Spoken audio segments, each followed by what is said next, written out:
сойрхоо гэж ярьдэн шүү дээ. Яг тэр утгаараа бол бид нар ерөөсөө альва байгууллага эсвэл альва албан тушаалтныг ажилд орохоос нь өмнө АТГ-гээр шалгадаг ч юм уу эсвэл одоо ямар байгууллага дээр харьяалтай байгааг нь мэддэг. Тэрнээс хойшоогоо ямар ч хяналт байдаггүй. Яг энэ аргачлалаараа бас төслүүд дээрээ хүртэл ингээ хандаад явцсан байсан. Эхний ээлжинд ингээ сонгон шалгаруултыг явангуудаа анхнаасаа сонгон шалгаруултаа зөвхөн нэг байгууллага зориулахаар тендерийн шалгаруулалт болгоод оруулсан маш их олон мега төслүүд байна. Тэднэрийнхээ араас нь нөгөө байгууллагууд нь дараачихын одоо ашиг сонирхлын зөрчилтэй үйлдэлүүд хийцэн байхад тэд нар нь эхэндээ сонгон шалгаруулахад эднэр бол асуудалгүй байсан юм а гэдэг ийм шалтгаанаар дараачихын ингээд нөгөө давуу эрхүүдийг олгоо явцсан тохиолдлууд байгаа. Тэгэхээр түрүүний албан тушаалтнуудын болон иргэдийн хурлын төлөөлөгч нарын асуудал ч гэсэндээ нийтээрээ бид нар хуулийнхаа хэмжээнд өөрчлөх хэрэгтэй байна. Засаглалынхаа хэмжээнд бас өөрчлөх хэрэгтэй байна. Гуравдугаарт бол одоо яг нийслэл гэдэг нэг байгууллага дээр энэ хэмжээний одоо эрх мэдэл, энэ хэмжээний том төсвийг ингэж хамаа намаагүй зарцуулдаг. Тэгээд тэрэнд нь ямар ч хяналт байдаггүй. Тэгээд тэрийг нь зөвхөн одоо ингээ ямар ч мэрэгжлийн бус хүмүүс ингээд дан өөрсдийнхөө нэг дор бараг 24 төсөл ингээд дотоодын нийт бүтээгдэхүүнийхээ 65%-тэй тэмцэхээр 16 төслийг аль хэдийн эхэлсэн байгаа байхгүй.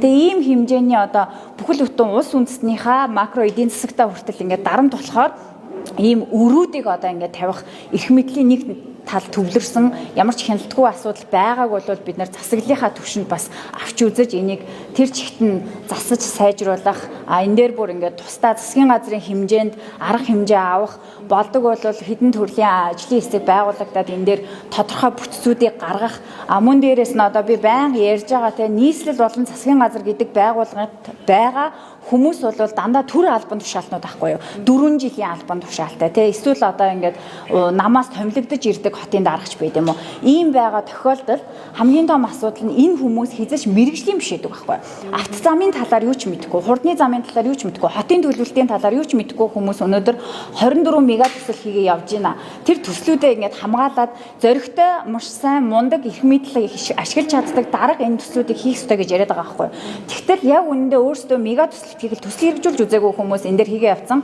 Тэгээ хот төлөвлөлтийн талаас хамгийн том асуудал нь юу гарч ийн гэхлээр 20 минутын төсөл гэж хот ярьчаад хотын онл ярьчаад 20 минутын төсөл хэрэгжүүлээ явж яснаа поли центр буюу олон төвт дэд бүтцийн төслүүдийг бусад хотууд дээр хийгээд буцаагаад транзит ориентед хотын төлөвлөлт буюу хурдны зам, тойрог 1 зам, тойрог 2 зам хийгээд тэр дундаа 20 минут ч одоо ингээд тухайн 20 минутынхаа зайд амьдардаг ийм юмнуудыг хийснэ дундуур нь дахиад хурдны зам хийгээд дундуур нь дахиад метро BRT, LRT буюу энэ нь болохоор ийм тусдаа дэд бүтцүүдийн хөдөлгөөс харуулах төлөвлөлт байхгүй. Тэгэхээр ингээд хот төлөвлөлтийн 5 өөр онлыг нэг доор ингээд тавьцсан нэг хот дээр 1.5 сая хүнд 1.5 сая зорчигчийн төлөвлөлт хийцэн байгаа байхгүй. Энэ юугаа харахаар бид нар ямар ч мэрэгжлийн боловсон хүчингүүгээр засагч төр нийслэлч төр дандаа мэрэгжлийн том дэд бүтцийн төслүүдийн шийдвэрийг гаргаад байна. Энийгээ болооч тий Монголоос өөр газар бүгд одоо зүгээр хамгийн ойрын жишээ гэхэд Солонгос би одоо маш олон удаа хэлж байгаа. Зүгээр нэг хурдны замын төслийг хизээч нийслэл нь юм уу засгийн газар нь хэрэгжүүлдэггүй маа. Тэдний хажууд зөвлөх байгууллага буюу Солонгосын КОТИ гэж байгууллага байдаг. Дахиад хэрвээ нийтийн тээвэртэй холбоотой төсөл болох юм бол нийтийн тээврийн зөвлөх байгууллага орж ирдэг.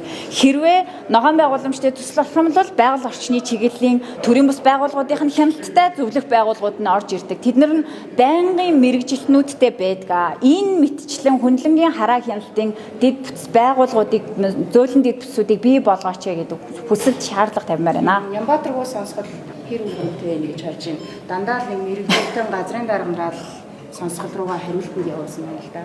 Тэгээ өчигдөр надаа чатаар хүмүүс мэдээлэл хүргэж ирсэн. Японд явж байгаа монголчууд Нямбатар даргаыг Токиод тааврын одоо хідэн давхар юм лээ 70 хэдэн давхрын ресторанд хоолж ингээд бичлэгийг явуулж илээ. Тэгээд одоо би бол бичлэг зарлах боломжгүй учраас бол энийг яг ингээд бодтойгоор хаарсан хүний хувьд бол надад бол амар харамсалтай санагдаж байна. Одоо тэр хүн болохоор жишээ нь уг нь бол би субъектив орж ярмааргүй байгаа. Тэгээд тэртээ ингээд нийслэлтэй бүтцийн хувьд бол асуудлуудыг нь тоочоод шүүгээд явж байна. Метротой холбоотой 3 судалгаа хийгдсэн байсан.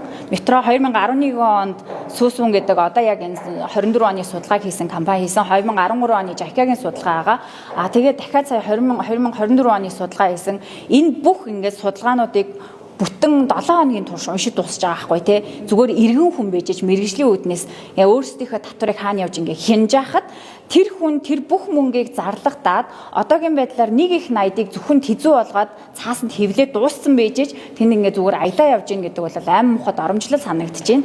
Тэр чигт нь улсаар нь бол оромжилж байгаа санагдаж байна. Засгийн газар мазар бол энэ хүнд бол нөлөөлдгүй юм байна л гэж харж байна. За